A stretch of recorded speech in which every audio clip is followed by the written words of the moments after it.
As we talked about at the top of the show, that day, that roll into victory lane, Darrell in 1989, Larry twice as crew chief, that's just got to be the highlight of any stock car racer's career, whether he's running a little dirt quarter mile in Vermont or whether he's here running the great super speedway. Isn't that the dream, is to win the 500? Well, as a kid, you dream about beating the best or being the best.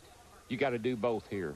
You got to be the best to beat the best. But let me tell you, all the things I get to do, sitting down with those drivers, whether it's one-on-one or the whole crowd, 4 or 5, and whatever it is, I get more gratification out of that than anything else because they open up and they talk. Now, when you won this race, you won it with the best strategy. Larry, did you win it with the best car, the best strategy, or what? Well, I think both years. In 92 with Davey Allison, it was the best car. And we had some unusual circumstances. It was not an easy week getting to victory lane. We had a great race car. We elected to run the same car in the Bud Shootout as the 500, which people don't do anymore. We wanted to get that test session under our belt. We crashed with 5 minutes to go into practice on Wednesday before the 125-miler, unloaded a backup car, had to start at the rear of the field, finished third, started the Daytona 500 in sixth. And it was one of those deals where they got to racing for the halfway money. I think Sterling Marlin, Bill Elliott, Ernie Irvin in the 4-car, and they all wrecked off turn 2. We dodged a wreck. We may have not had the best car that day, but we had the best luck. But I'm telling you, 1998 with Dale Earnhardt, it was one of those weeks where it was almost picture perfect. We started building that car. You heard some of those guys, I think maybe Slugger Labby, talk about building that car back in May of last year. We built that car halfway through the 97 season. It was in the wind tunnel probably a dozen times before the 98 season even started. We came down here. We qualified good. We ran the 125. Final practice on Saturday, though, we had a motor problem, put a fresh motor in race morning. And, you know, even though winning 2 Daytona 500s was gratifying for me, in 1998, just taking a step back in victory lane and watching Dale Earnhardt with that Cheshire Cat grin, how much it meant to him and Teresa and to Richard Childress, who had been coming here for years, not only as a car owner, but as a driver, trying to win a Daytona 500. People look at me today and they say, there's the man that got Dale Earnhardt his Daytona 500 win. Wrong. I just happened to be the crew chief in place when there was no flat tires, there was no lap cars that got into him, there was no pigeons that he hit, and everything came together, and that old black number 3 finally went to victory lane. So here are the fellows that have won the 500 with the best strategy, with the best car, and with the best driver. We just heard a joyful noise from the grandstand because the jet dryers have gone out on the track. It stopped raining. They're going to try to dry this track. It's going to take a little while, so we'll go to Dick Berggren. With one of NASCAR's newest winners, Johnny Benson, won last fall at Rockingham, but you almost won here a couple of years ago. Take us back to that day. No sponsor on the flanks of your car, and you were right up there, almost got it. I'll tell you what, you know, everybody at the 10 car at that time, just tremendous job. We were right there and fell 4 laps short. We didn't need that caution with 8 to go. But, you know, today's a different day, and Valvoline Grand Prix is not running quite as good as what we want, but, you know, James and all the guys just worked so hard on this car. And, you know, even though we're sitting 19th, hopefully we can move forward. Yeah, if we don't, we don't. And if it rains, it rains. Who knows? We'll just have to wait and see what's going to happen here. But you can't complain too much about 19th, given what happened. There was a crash in a practice session. I think McReynolds calls it pancaking the side of the car, so hauled the backup car out.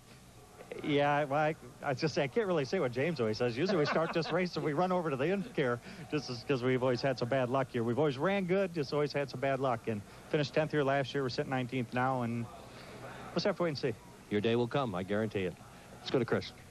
All right, and again, our second rain delay, Michael Waltrip leading, Kurt Busch running second, Jimmy Johnson third with Jeff Hammond, Chris Myers in the Hollywood Hotel just above victory lane. The rain has let up and the dryers are out. We heard Dale Jarrett, and he made it a point of every other sentence of saying, hey, you got to go 500 miles. It's the Daytona 500. We can't call this race. It's never been rained out, rain shortened twice. What goes into the planning in this particular scenario with NASCAR, Jeff, because it is the Daytona 500 when it comes to making a call on this? Well, I mean, exactly what Dale Jarrett was stating. This is the biggest race that we run all year long. We put a lot of emphasis in trying to build the hype and trying to let everybody know how big it really is, and we'd be ashamed if we could not complete this race for that reason. But on the other hand, it's another race in the schedule, and you got to realize we've got to be ready to go to Rockingham next weekend.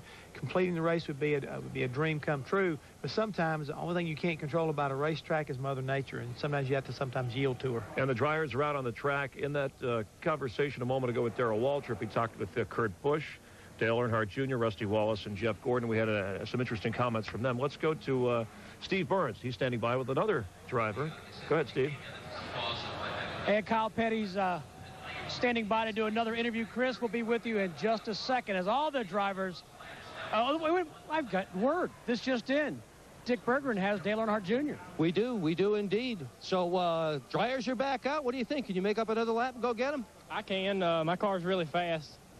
We can probably get one in last back. We're going to need a couple cautions and some unfortunate, but I don't want to wish no unfortunate on nobody, but we're going to need some cautions to do it. I don't think I can just do it on track position or pit strategy, but our car is fast. I was a couple laps down. I went from the back of that pack to the front in a matter of 5 laps. We can definitely get there. Just going to need some bad luck on somebody else's part and good luck on ours. Electrical problems finished? No, they're not finished. Hopefully I got a battery strong enough to make it to the end. Okay, we hope so too. Mike Joy? Think back to 1968. Cale Yarborough started on the pole for the Wood brothers, got 2 laps down, but came back to win the Daytona 500. Well, there's one car in this field that has the ability to make up 2 laps, and he's driving it. Now let's explain the rule. Now that this race is past halfway, NASCAR will do everything they can to get it restarted and try to go the entire advertised 500-mile distance. 90 laps to go. However, if they cannot, if the rains come, drench the track, they can't get restarted, they cannot postpone the remainder of the race to Monday. Since we have passed the halfway point, the race has to either be restarted today or called official. And now Michael's got to sit down there and just worry himself teetotally to death. He's got to worry if it's going to rain. He's got it if it does. But he's also got to wonder if it does stop raining, if he can win the race flat out, you know. There's a good bit of blue sky off to the west, or at least lighter sky than what we've seen over the Speedway. Officials are hopeful of getting this race restarted. Next weekend, Fox rolls into Rockingham, North Carolina, with Busch Series qualifying on Speed and Winston Cup qualifying on Fox Sports Net Friday. Saturday, the NASCAR Busch Series presented by John Deere and Winston Cup practice on FX. 1 week from today, NASCAR This Morning on Fox Sports Net and the Subway 400 here on Fox at 12:30 Eastern Time from Rockingham next Sunday. More Daytona 500 coverage on Fox after this.